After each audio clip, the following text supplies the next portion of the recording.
Non-Muslims, primarily Christians and Jews, were granted dhimmee status, which allowed them to retain their religious practices and some degree of autonomy in exchange for paying a tax called the jizyah. This arrangement was more tolerant than the often harsher religious policies of the Byzantines, which made many local populations more willing to accept Muslim rule. The writings of a Coptic Egyptian bishop named John of Nikiu, Nikiu being the ancient Greek name for the region of Zoyet Razin in Menufia, reflects this attitude. In his chronicle he writes, "And the Chalcedonians, who were the persecutors of the faithful Orthodox Christians, increased the oppression and grief of all the faithful, and they became intoxicated with the wine of impiety, and persecuted and beat the Orthodox Christians. But the God of vengeance rose up against them, for they had oppressed the whole Christian people, and brought upon them the intolerable yoke of their impiety." While military expansion is one part of the puzzle, the spread of Islam was also driven by political, economic, and social factors. During the early centuries of Islam, trade routes connected the Arabian Peninsula to regions as far as Europe, Africa, and Asia, facilitating the exchange of goods, ideas, and beliefs. The Silk Road and Indian Ocean trade networks brought Muslim merchants into contact with diverse cultures, from the Swahili coast of East Africa to Southeast Asia.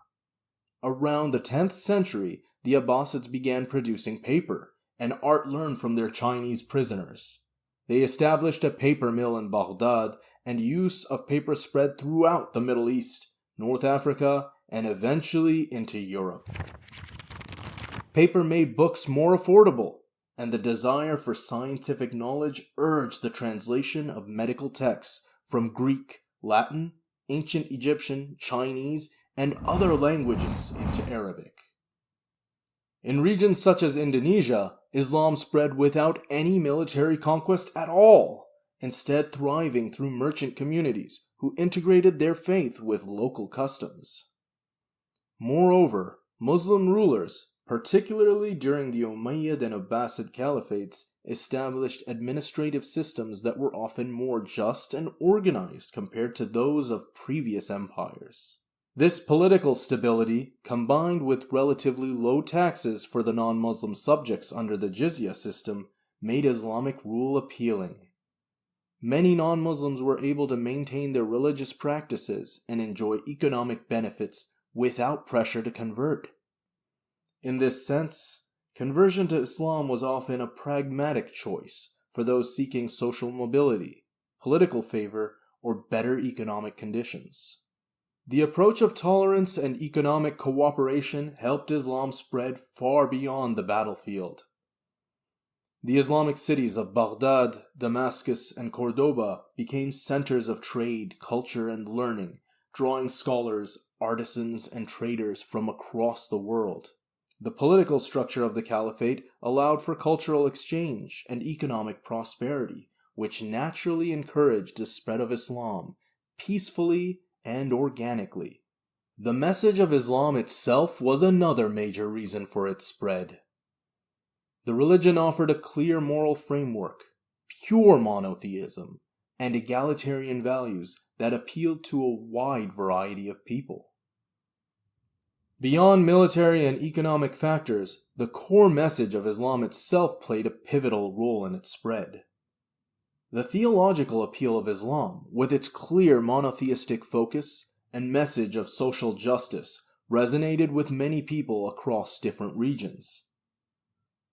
At the heart of Islam is the belief in a single, merciful deity, Allah, who calls for a direct relationship with believers without intermediaries. This simplicity, along with the promise of salvation for all who submit to God's will, made Islam accessible and understandable to a wide variety of people, regardless of their social standing or cultural background. The emphasis on equality in the eyes of God, including the fair treatment of women, orphans, and the poor, offered a powerful ethical framework that drew people in, particularly in societies where rigid social hierarchies had previously marginalized certain groups. Another key factor in Islam's spread was its adaptability and tolerance of other faiths. Early Islamic rulers in many regions allowed Christians, Jews, and other minorities to continue practicing their religions, contributing to a more harmonious integration of Islam into these communities. Unlike many other empires at the time, the Islamic Caliphate did not impose forced conversions on conquered peoples. Instead, individuals converted to Islam gradually and often voluntarily, drawn by its ethical teachings, social justice values, and the appeal of being part of a growing and influential community.